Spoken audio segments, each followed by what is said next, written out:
Hello and welcome to the Rogue Monkey podcast and episode 51. The response to our first two episodes of this season with Sarah Mortarboys and Andrew Mullen has been incredible, so thank you so much everyone who's commented and reached out following our conversations. Our discussions hope to reach people in many different career paths from all around the world, and our show is now listened to in more than 60 countries. So wherever you're joining us from, a huge thank you for being part of the podcast community. On to this week's show, and it's been wonderful to reflect on this conversation following this summer's Olympics. We recorded this episode back in the spring, and our guest Keri-anne Payne is a triple Olympian, Olympic medalist and double world champion. But beyond her time as an athlete, she is a coach, a tutor, a parent and a real inspiration to the open water swimming community. It's a really honest insight into the journey of being an elite athlete, a trailblazer in the coaching world, and what lessons Keri-anne has taken from her journey now she is a parent. We hope you enjoy this conversation, as Keri-anne is a true ambassador for what it means to be an athlete, and also the wider impact that sport can have on your life and the lives of others. So here we go with episode 51 of the Rogue Monkey podcast.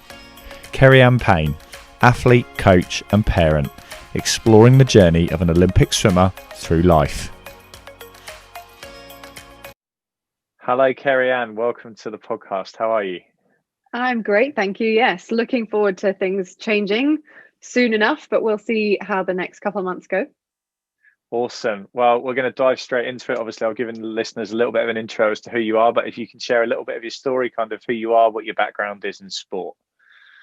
So I am a swimmer, have always been a swimmer. It's been my whole life really swimming.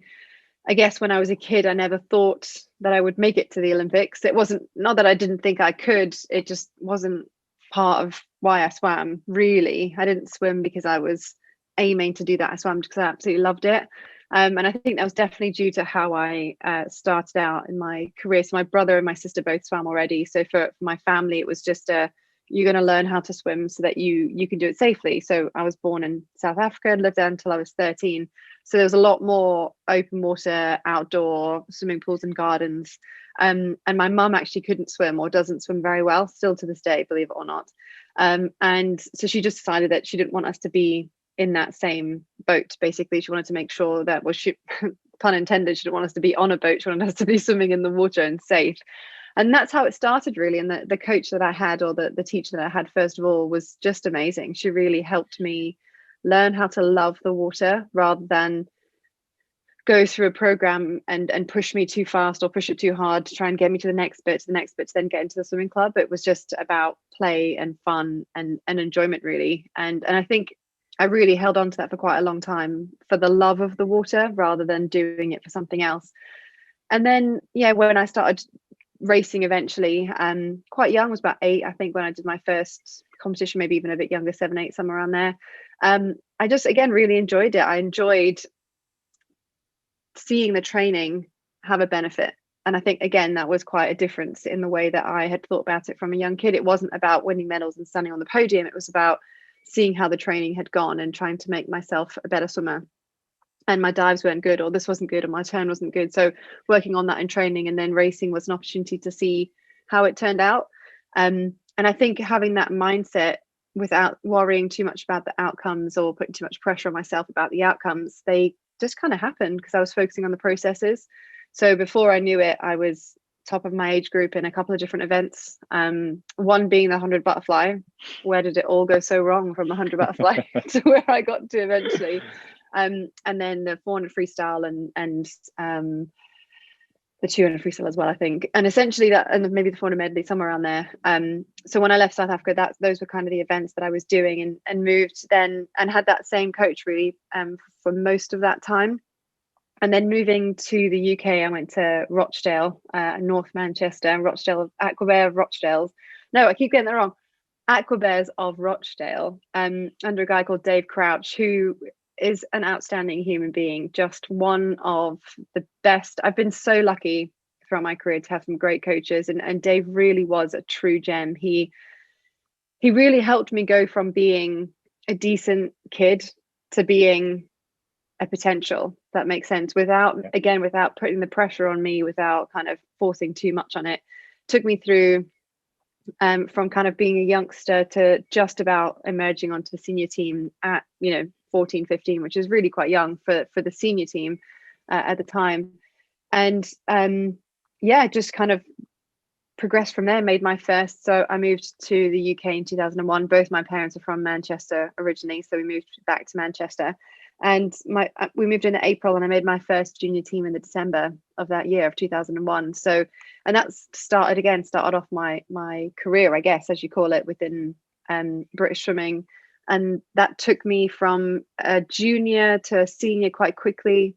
I moved to clubs then. So what we realized was in Rochdale, I was training in the morning, I was training in a 33 and a third yard pool.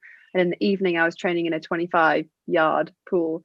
So my events had increased. So I moved up to the 800 freestyle, which is what I was doing at the time.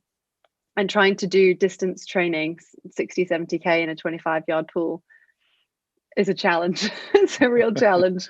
And I remember moving from that pool to a 50-meter pool, and just the difference was just crazy how different it felt. I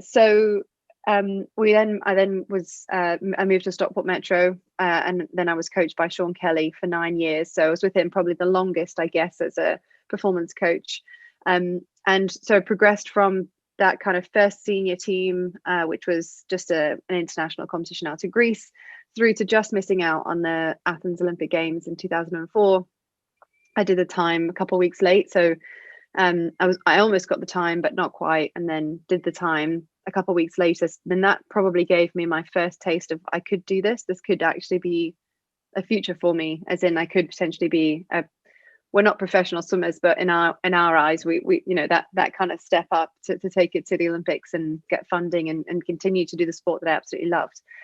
And then through to the Commonwealth Games, World Championships, and then we get to Beijing, the 2008 Olympic Games. And actually, maybe a slight quick detour before we get there. I was around about 2006, and the story I was telling you earlier about enjoying the processes and going through the processes, that definitely changed. And I can't remember exactly why that changed, but it then became more about trying to win medals and make podiums. And I guess maybe that's something to do with the pressure of funding as a young athlete. In order to continue on your funding, you have to come top 16 in the world it's how it used to be, top 16 in the world, 2 per nation for the bottom funding, and then top 8, and then basically medals. And you got, the higher up you got, the more funding that you got. So maybe that's when things sort of changed for me, and I just hated it. I really didn't enjoy racing anymore at all. I didn't particularly enjoy racing. I wasn't that competitive, like, yeah, get me out there, woo, I can't wait to race. That was never really me. Again, it used to be about seeing how the training was going. I much preferred training and really kind of getting stuck in and doing the hard sessions. And then racing again used to be that, but that definitely changed around that time. Anyway, had a pretty terrible few years, didn't enjoy it anymore, was quite close to stopping actually. Went out to Commonwealth Games in 2006, and I came 4th for the 800 freestyle. And I did a dreadful time, really. I should have done way better than that. And if I'd gone anywhere near my best, I probably would have medaled. And it felt like a failure, which was weird to say. It's only in hindsight when you can take a couple steps back and you've got a few years away from the sport that you can go actually 4th in the whole Commonwealth Games at 18 years old or 17 years old. It's really not that bad. But at the time, it felt like it was the end of the world for me. So after that competition, my coach, Sean, kind of guided me through to a different path, because it just wasn't really working very more. I wasn't enjoying training. The 800s were I just had a bit of a mental block against them. So we then decided to change to another different type of pool event. So to do the 400 medley, which is 2 lengths. I'm sure you know there's 2 lengths of every stroke. And to go and try something completely different, which was the open water events. And that really, so 2007 was the December 2006 was my very first 10K, which was qualification for the World Championships next year, which was then qualification for the Olympic Games the year after that. So without really realizing it, I pretty much became an open water swimmer overnight. Didn't really, to be honest, at the time, I remember not really having much of a say in it, because I was quite good at it. And it was one of those things where, let's just see how it goes. Let's just do the next one and see how it goes. Because it, let's be honest, going from an 8.5 minute race in a swimming pool in my own lane, chlorinated, turns on that kind of stuff, to doing a 10K in the sea with jellyfish and girls swimming all over the top of you for 2 hours. 2 hours. It had gone from 8.5 minutes to 2 hours. That's a pretty big leap. Anyway, it took a while, but I got there in the end. And yeah, I remember qualifying for the 10K for the Olympics and just being, ecstatic that I'd had the opportunity to represent Great Britain for the 10K, and that again, I guess, was the start of my proper career, maybe you can call it, which is my open water career. So that took me to the Beijing Olympic Games, where I came home with a silver medal, and then through to the London Olympic Games, and then through finally to the Rio Olympic Games in 2016. So not thinking I would make it to one in 2006, my career ended up spanning across 3 Olympic Games. Yeah, and that hopefully gives you a bit of a roundup. Maybe I babbled too much about it, but that gives you a roundup of me.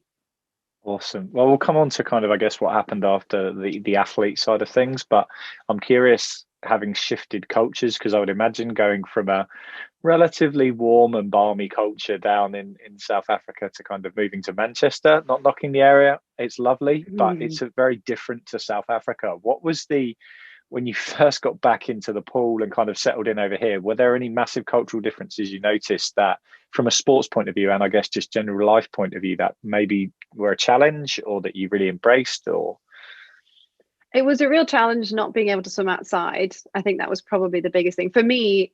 I thought it was a complete adventure. I was 13, so I was of the age where I guess I could have taken it either way. My sister was a bit older and she didn't necessarily take it well. She was loving her life and her school and all that kind of stuff, and I actually didn't enjoy the school. I just moved into high school, and schooling's a bit different in South Africa, and I just made that transition from primary school into high school, and I really didn't enjoy the school I was at. It's a great school, it just wasn't for me. It was an all-girls school, and I'm not really a girl's girl, I guess. I have a few really close girlfriends, but yeah, it just didn't feel right, and I probably wouldn't have stayed there much longer. So for me, this was a great adventure to move across, and I guess because I had swimming, I had a thing. I was the swimmer, and after my accent changed, because I definitely had a South African accent when I moved, but I'm a bit of a chameleon, so I think if I'd gone to any country, I'd have picked up the accent pretty quickly. Once my accent changed, I was then the swimmer, and not the kind of the new girl from South Africa. And the first few months were quite hard, because people were, they'd be like, oh, say dog, say cat, say this, did you walk around in mud skirts? And there's just this, the culture was slightly different, and although very similar, schools were just the same. They had classrooms, we had dinner halls, we had all that kind of stuff, apart from we spent a lot more time outdoors in the sunshine and the months that we could do that. So there wasn't, for me, it was an adventure, and there was nothing really a major challenge other than training indoors. That was probably, and we used to train indoors in the winter, but training indoors solidly was quite tough to handle, I guess, going from swimming outside all the time to then swimming indoors. And I didn't wear goggles, actually, partly because, I would say partly, no, all because I used to lose them as a kid. It's honestly the only reason. My mom eventually was like, I'm not buying you any more goggles because you keep losing them. So I basically just swam without them because I just didn't have them. So that was tricky, kind of, first of all, trying to remember all my kit all the time, my goggles and things.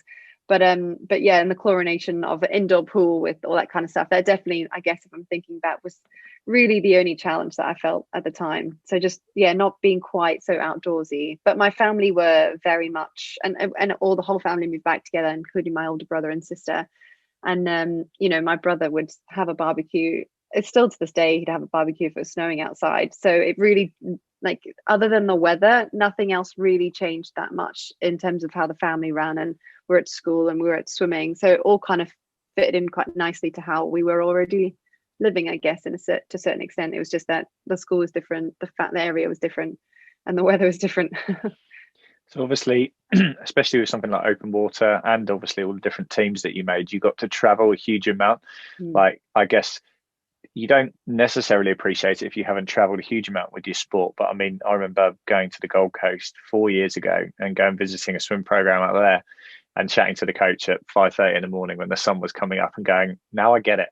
Like, whereas if you've only ever experienced, I guess, swimming in this country, you kind of go, well, what are you talking about? Not swimming outdoors. Whereas actually, as soon as you go and see it and you're like, oh my God, I wouldn't want to be anywhere other than this. So are there other places you've kind of been around the world that not necessarily you'd like to move to, but just the experiences that stuck with you as kind of wonderful places on this kind of swimming journey that you've been on? Oh, there's so many. There are so many places. I was so lucky that I got to travel for training camps. So what we actually used to do was we used to go back to South Africa when I was at Stockport Metro. We went back to South Africa every February time for about 3 weeks, because we would go to Pretoria, which is slightly higher altitude. So we were getting altitude training in, which was great. And actually, it was only about an hour away from where I used to live in Johannesburg. So that was nice. I got to see some of my friends and my old swimming coach and family friends and stuff would come and visit, or I would go over and go and see the old house and all that kind of stuff. And then so that was great to be able to do that, and I really enjoyed going back. But I do kind of get asked quite a lot would I ever move back to South Africa, and I don't think I would. I think I'm very much, and this goes for any country really, I'm very much where my family are is where my home is. And that's what I feel here in the UK. And I think, I don't know, it's strange. And it's probably because both my parents were British, and we used to have a roast every Sunday, no matter what the weather was outside, like in shorts and t-shirts, fan going crazy. And there'd be Yorkshire puddings and stuffing and gravy and all sorts of stuff on a Sunday. And just all those little things, and tea. And, I guess when we moved to the UK, it all made sense. It all fitted in so much more here. So I was really lucky to have had gone to places like that for training camps, and we went out to Australia quite a few times for training camps. So that was great to go and experience different cultures and different places around the world, and go to different supermarkets and all sorts of funny things. But actually, you always miss the things from home. So coming back was always quite nice anyway. In terms of races, I guess I would say that I was even luckier that I was an open water swimmer at the time that I was an open water swimmer, because it meant that we had to gain experience, and my venues essentially were beautiful beaches or lovely lakes, or there wasn't many places that were like, oh, I wouldn't want to swim in there. All the water generally was really clean, and we chased the sun around the world. So we'd go to Hong Kong, and there's a place called Repulse Bay, which is absolutely beautiful, like really I would love to go back there actually and do a bit of exploring, because we never really got a chance to explore. And then, there's a place in Italy that I went, and that was just, again, absolutely incredible. I got to experience some of the culture, got to swim in the beach and the sea there, which was just amazing. Even though the weather was, on the day of the race, there was a huge storm and the waves were absolutely crazy, I absolutely loved it. It was just an incredible experience. Went out to places in China, again, to beautiful lakes, to all sorts of places. And then I guess the icing on the cake really was, having had some success, I was invited to a few different places around the world for invitational swims. So I've gone out to San Francisco quite a few times to swim from Angel Island to Tiburon for the Tiburon Mile, which was amazing, apart from when I found out that Tiburon is actually Spanish for shark. And I was swimming it literally to a place called Shark. So that wasn't really that fun once I found that out. But anyway, I've done it since then a couple of times. Been invited out to the Cayman Islands to do a couple of races out there, which is just absolutely incredible. So I've been so lucky. I've been to so many places around the world, and I feel like completely, I guess, blessed in a way to have had the opportunity to do that.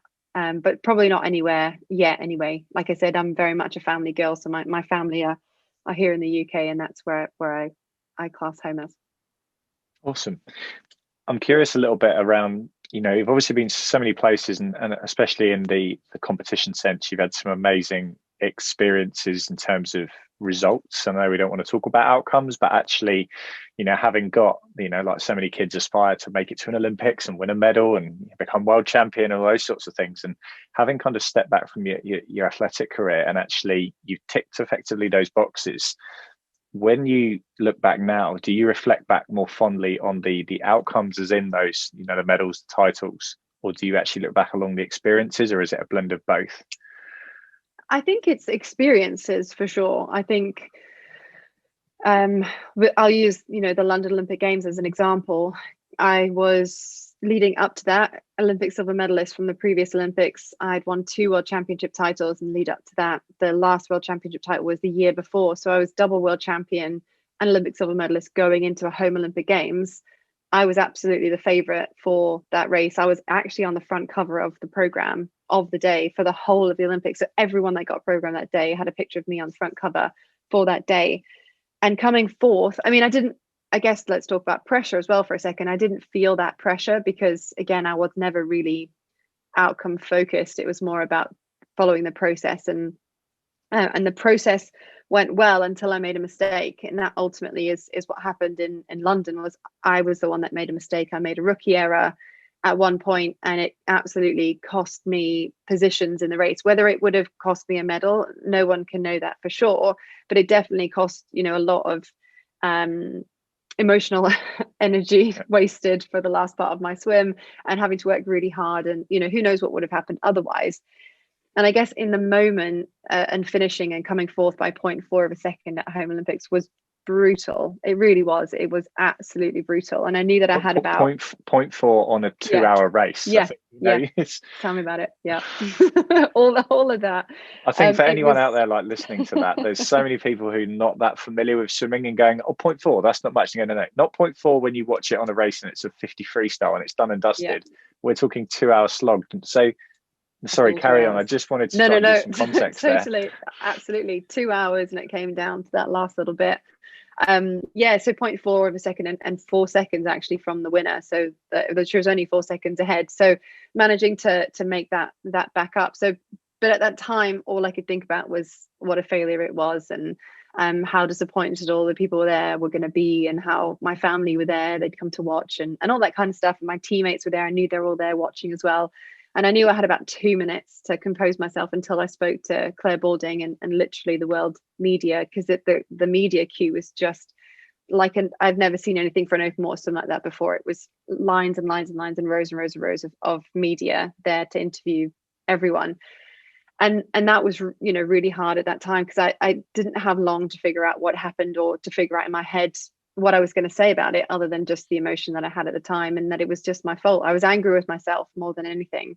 And it wasn't until having a bit of hindsight and taking a bit of a step back from that I realized there was so much more to that swim, the experience itself. And, as cliche as it sounds, it's how you deal with situations when you get knocked down, how you deal with those and bring yourself back up. Those are the things that make you, more than winning medals, and how you deal when you win medals. And I absolutely believe that to be true of that performance, because there was so much, for me, there is so much more than winning a medal.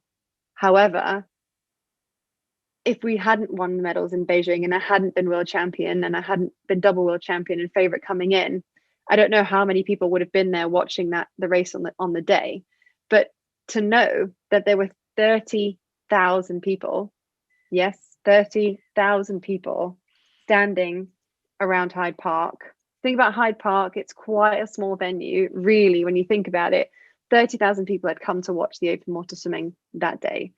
And 4 years previous, people had no clue what open water swimming was. They genuinely didn't know. I remember telling so many people that I was going for the open water, and they're like, I have no idea what you're talking about. That's not a thing. I was like, I promise it's a thing. Definitely qualified for the Olympics.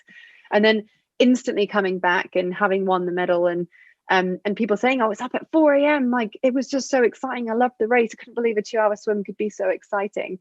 And then, things after that. So I think having had the success and the medals definitely helped me to shine a light on the sport, and to get more people excited about it, as did the triathlon at the same time. So, the Brownlee brothers did a great job in Beijing as well. And just before that, open water swimming, there was a few events thinking about doing something along those lines, and then kind of it ramped up and up and up and up and up. And then only 4 years later, like I said, to have 30,000 people come and watch that swim was just outstanding. And the thing that really makes me even more proud, and to really understand that it's not always about the medals, or it's not about the medals, it's about more than that, was even to this day, and 2012 was nearly 10 years ago. I still get people sending me messages, or when I meet them, and they'll say, oh, you inspired me to take up open water swimming after I watched your race in London. Not after I watched your race in Beijing, or not after I saw you win that world championship title. After you came fourth at the London Olympics, at the home Olympic Games, where you were the favorite by 0.4 of a second after 2 hours. That's why that inspired me, and that really proved to me that there's so much more to sport than not just medals. I don't mean like that, because I'm incredibly proud of the medals that I've won, and those experiences will stay with me forever, and the medals I still have, and I love to show them to people, so I will always do that. They definitely mean a lot to me, but there's more to it than that. It's all the different things that you do, and the fact that so many people are still messaging me, or when they meet me and things, and they say, well, you inspired me to take up open water swimming after watching that swim.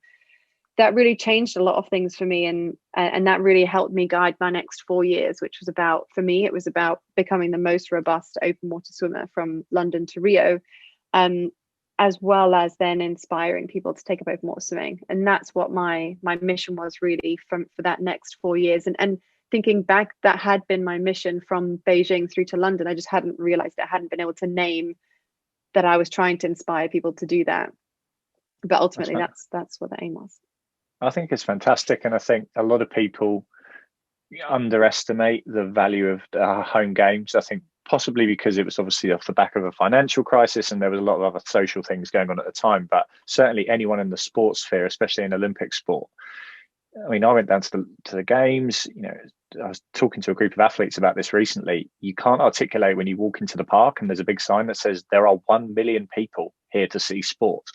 And you can't really get your head around it. And that's when, especially if you've been one of these kind of medal hungry kind of people, I'm not necessarily saying I was, but definitely going to an event like that where suddenly you saw the much broader picture, the games makers, the people from all over the world, especially if you were wearing like Team GB, supporters kit, and people going, oh, I've come from here and I've come from there.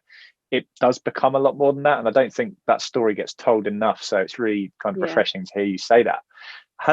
Has your view on all of that not necessarily changed, but evolved now you're a parent and you've got a child kind of going on potentially that journey, and hopefully not swimming? Maybe they'll pick perhaps a more sociable sport. But... She loves it. Unfortunately, she absolutely loves the water more than I think I did as a kid, which is a real worry. But I've been quite clever and I've made it a daddy sport. So far, swimming is a daddy sport. So I'll keep it at that for as long as I can. But no, it hasn't changed actually, because I had great role models as parents. So even though my mum couldn't swim, or didn't really swim, my dad self-taught himself, and he would go out and he would do it. So he would do swims with me as a kid at open water swims, when we could do like fun swims or like 200-meter dashes or things like that in open water events when my brother and sister were doing the mile events, and he would swim with me during that. So that, and I remember that, I think back and have very fond memories of that, and really enjoying playtime and swimming with my dad, until, bless him, I got too fast for him and I had to leave him behind because I was getting cold, because he was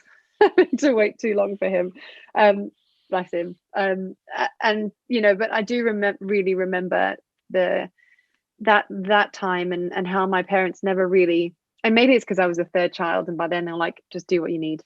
You tell us what we need, like I'll come pick you up if you want, or whatever you want. So they would drop me off at the pool, and they would go, I'll see you later.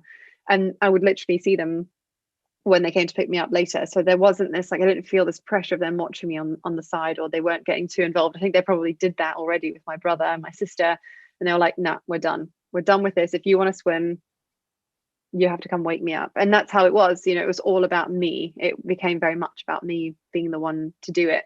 So if she wants to swim, she'll have to be the one to want to do it. But I will absolutely support her along that journey. But I'll also make sure that she tries a whole bunch of other stuff as well at the same time. Fantastic. Now, we've obviously kind of gone through the athlete side of it, but there's a whole story that kind of followed that, and obviously you transition off to Rio, and kind of we talked before going on air about how busy you are now. Actually, there's been some amazing things that have kind of opened up over the last 5 years. So obviously don't take us through every single one, because it's a very long list, but are there some things that you came out of it and would never even have expected to happen, and kind of blew your mind a little bit?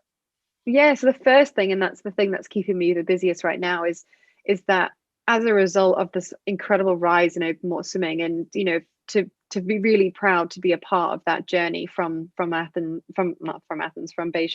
through to where we are now, is that there are lots of people wanting to take it on, and with so many people wanting to learn how to do it, we needed coaches in order to be able to do that. So I was approached by the Swimming Teachers Association to if I would back their level 2 open water coaching qualification. And being who I am, I said I'd love to, but I need to make sure I agree with everything that's in there. So I would definitely help you with it, but you need to let me be part of the working group, essentially. And they were delighted to have me part of the working group, and totally was like, yeah, absolutely. Maybe they weren't quite expecting how involved I did end up being, which was, for me, it was around really changing and honing the coaching element of it from my years of experience of having different types of coaches. Certainly knowing the coaches I had were great, and I got to experience lots of other types of coaches in and around different countries, different nationalities, and all that kind of stuff throughout my swimming career. I also got to learn what I didn't like as coaches and what doesn't really work quite so well. So within the qualification, we've been able to really focus in on facilitative coaching and athlete-led programs. And I genuinely believe that's why, as Team GB, that's why we're doing such a great job. It's because a lot of the programs now are athlete-centered, and putting the athlete first and saying, what is it that you think you need to do? And then putting a whole bunch of things against that and setting about doing it. And if it doesn't work, then you kind of go. So that's been a part of it. Then the open water skills. So all the open water skills that I learned throughout the years, and the swimming methodology, essentially. So to be part of that qualification, the creation of that, and now to tutor it. So when I retired from swimming, I started coaching, and I really enjoyed. I loved it. I still really enjoy coaching people, mainly adults who are transitioning either from head-up breaststrokers to freestylers, or never having swum before, people, or someone taking on a big swim like a 10K or a 5K or a channel, something along those lines. I didn't think I would enjoy anything more than that until I started coaching coaches, essentially, and actually empowering people to go and empower the world how to swim.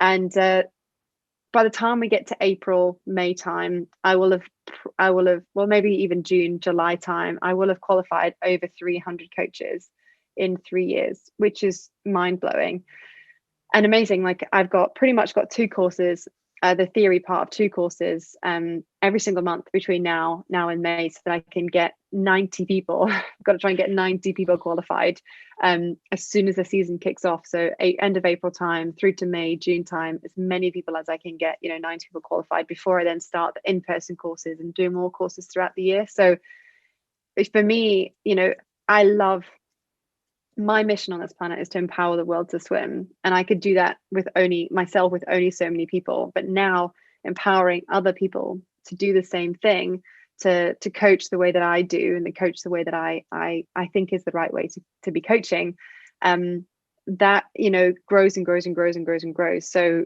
yeah, having retired from competitive swimming in 2017, started a coaching business where we would take people around the world to lovely places, because I wanted to continue traveling. Not much of that happened last year, but that's all right. We'll come back to that at another time. But really, just enjoyed that and honed a swimming methodology, I guess, along the way, which all absolutely fed into the right place at the right time with the level 2 coaching qualification. And that's what is keeping me the busiest right now, is just delivering courses, marking courses as well, and then doing the practicals when we get a chance to do them in the summer.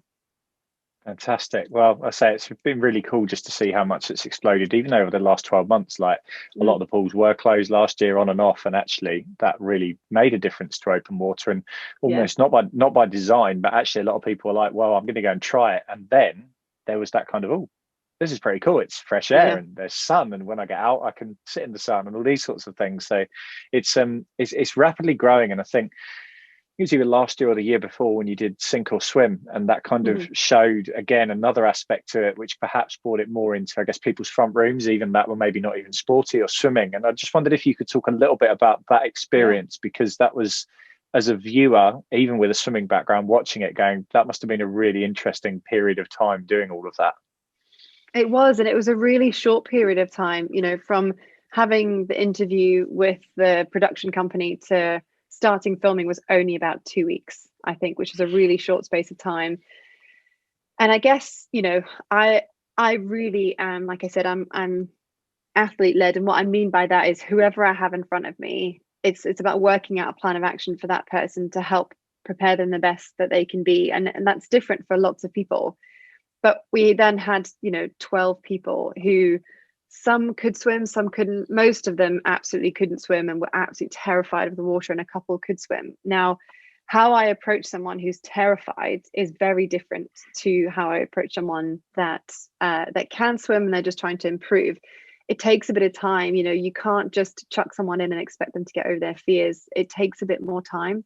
And I guess what comes with the production and the film crew is it's a story that they were trying to show, and they were kind of looking for the joyous moments and also the really kind of dark, deep moments that, and if I had my way, I would definitely have preferred to spend a bit more time working with each person to help them understand what their fears were and put them to rest a little bit, really.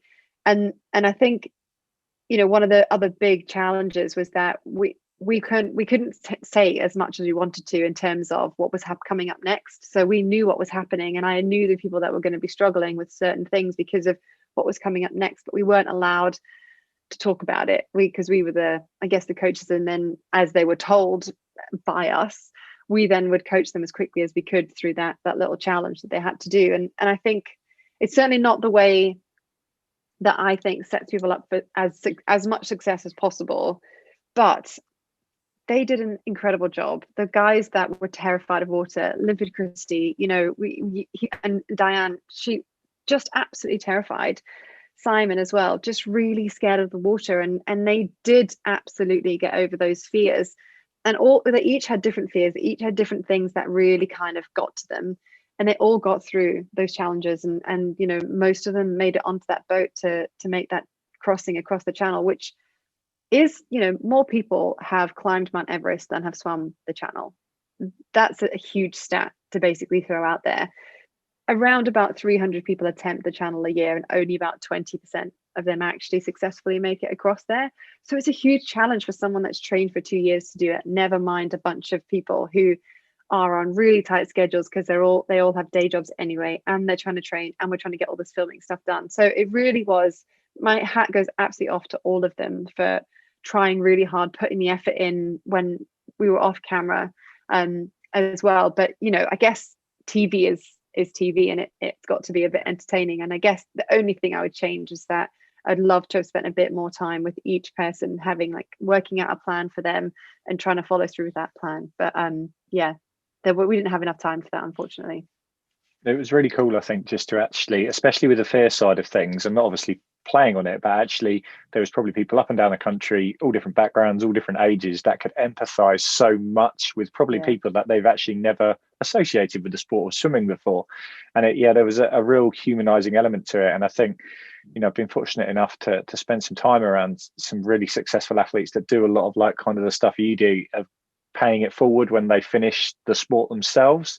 And actually it's a really nice aspect of it being brought to life on something like TV, where actually you can kind of go, I recognize that was a really successful athlete, but wow, look at what they're doing now. And oh my God, that story I can relate to because I can't swim either. And it was just really compressed, like you said, but it was a really interesting dynamic for even for someone with a swimming background to look at it and go, wow, they've really, that was tough, really, really tough. So that was very cool.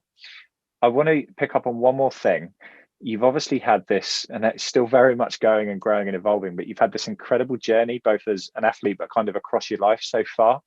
What kind of things have you picked up along the way that you look forward and know are going to put you in better stead because of it? Like life lessons, if you like, sport lessons, parenting lessons, whatever it is. What have been your biggest takeaways from it all so far? That's a very good question. I think what you learn as an athlete is that dedication and sinking your teeth into something. That's definitely something I learned from sport, was if you want to do this, you have to do the hard work in order to get there. It's not going to happen overnight. Even Michael Phelps, who is just absolutely gifted at what he does, still had to work incredibly hard to make sure he was at the top of his game all the time.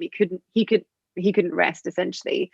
And so that's what sport definitely taught me, was the dedication. And just things were just a non-negotiable, but in a in a way that worked well, if that makes sense. So it was like Monday morning training, Monday afternoon training, Tuesday morning training, Tuesday afternoon training, Wednesday morning training, Thursday morning and afternoon, Friday morning and afternoon, Saturday morning, non-negotiable. You had to make it to all those sessions. And if you didn't make it to a session, there was usually a good reason why you couldn't make it. And it wasn't because you had homework to do, or it wasn't because of something, it was an injury or an illness, basically. But it wasn't a chore as well. It was having something to focus on. So, yes, there being a 4-year cycle broken down into each year. So again, I guess it taught me how to future plan and work backwards. That's probably one of the biggest things, I guess, thinking about it now, that I've learned, is that if you think now, so this is where I am right now, and I want to get to this thing over here, you can't, it's not going to be quite as successful if you start from here and work forward. It's always way more successful working backwards. So what is it that I need? What's going to get in my way? What does it look like to be there? What do I need in order to be ready to take that thing on? And what does that month before that look like, in the month before, and the month before, and the month before, and kind of work it out that way. So that's really helped me, certainly from a business perspective as well, to start thinking about the future. Well, what does the future look like? And what do I need to be ready? What do I need to have in order to be there? What else do we need? What's going to get in the way of that happening? And then, what's the steps leading to today that we then need to start taking going forward? So that's definitely something that's helped me with that.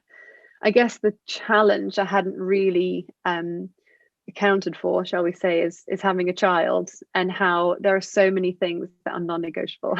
Again, like Josephine has to have breakfast and lunch and dinner and snacks and a bath, and she has to be in bed by this time, because if she's not in bed by that time, then she's going to be cranky the next day, and she's going to wake up at 5 a.m. and I'm going to be cranky. So there was just, I guess, what for a while, and I found it really hard to balance this, was I put all of that dedication that I'd learned from my sport into being a mother, and basically going, well, this needs to happen, I need to have all these meals ready so that I can just take them out of the fridge because I've got other things to do. And I became very dedicated on those things. And it took a while to be able to not separate them, because she's only 2.5, so there's still a lot of routine that needs to be in there. I just need to be on the ball and ready. But she can play on her own for at least sort of 15-20 minutes, half an hour now, which is great, because I never really used to have that time. It feels like it was about a snap of the fingers when I could leave her on something and she would still be in exactly the same position when I got back. Not that I would leave for very long, but just little things. And now I'm trying to kind of take that transition. So I'm trying to run a full-time business with the coaching qualification and all the other stuff that goes with that, and think about the future, but also now trying to balance that with being a mother and actually not wanting to work full time, because I do want to spend time with her. So that juggling thing probably would have been very overwhelming. I think at the beginning, if I hadn't had a time of my life, a big chunk of my life, where I had to be very dedicated to a certain thing, and figuring out how I could do all of it. How can I be the most robust open water swimmer, essentially, as an example?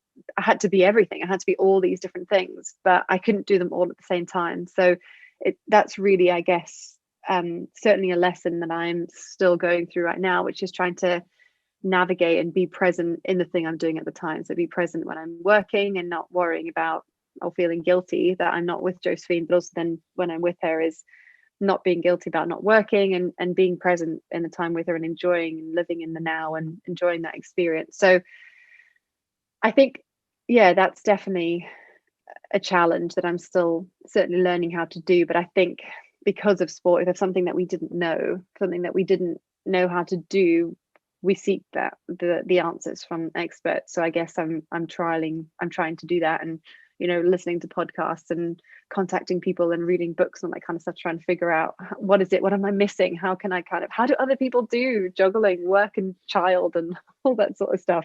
So yeah, getting to grips with that. I'd love to say, oh yeah, I'm totally nailing it, or it's a work in progress. That's a lovely message. And I mean, there's only one more thing I want to ask. If by some miracle we come out of COVID and someone's invented a time machine, and you could go back to, out to Johannesburg and meet an 8-year-old Keri-anne, what would you say to her? Well, I'd just say keep loving what you're doing. Absolutely keep loving what you're doing. And even in the times that it doesn't feel like it's fun, find the fun. And I think that's probably what I'd missed around about that 2006 era part of my life. And when those tables turned again, and I could then really focus again on why I was doing it, what I was doing it for, and why I was loving it and enjoying it. My friends were, my training partners were like my family, and I just loved being around them. Just keep loving it. That's absolutely what I'd say. Well, that's a wonderful message to pull it all together. Thank you so much for your time. We're obviously going to follow everything you're doing going forwards with great interest, but it's been really interesting to unpick your story. So thank you. Thank you very much for having me.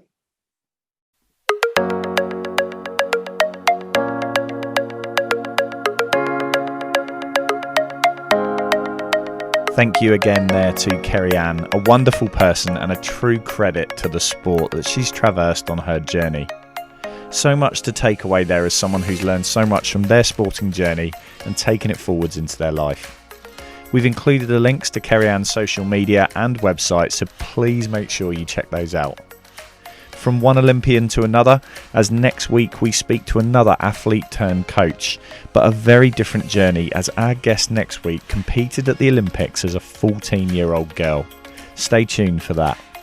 If you've made it this far, please just take a second to click subscribe on whatever platform you're joining us through today. And don't forget, we've got more than 25 of our podcasts on our YouTube channel, so please be sure to check those out. Finally, a huge thank you for being part of the Rogue Monkey podcast community, and be sure to give us a follow across all the socials as we've got more exciting content in the coming weeks. That's it for now, and hopefully see you again soon for another episode of the Rogue Monkey podcast.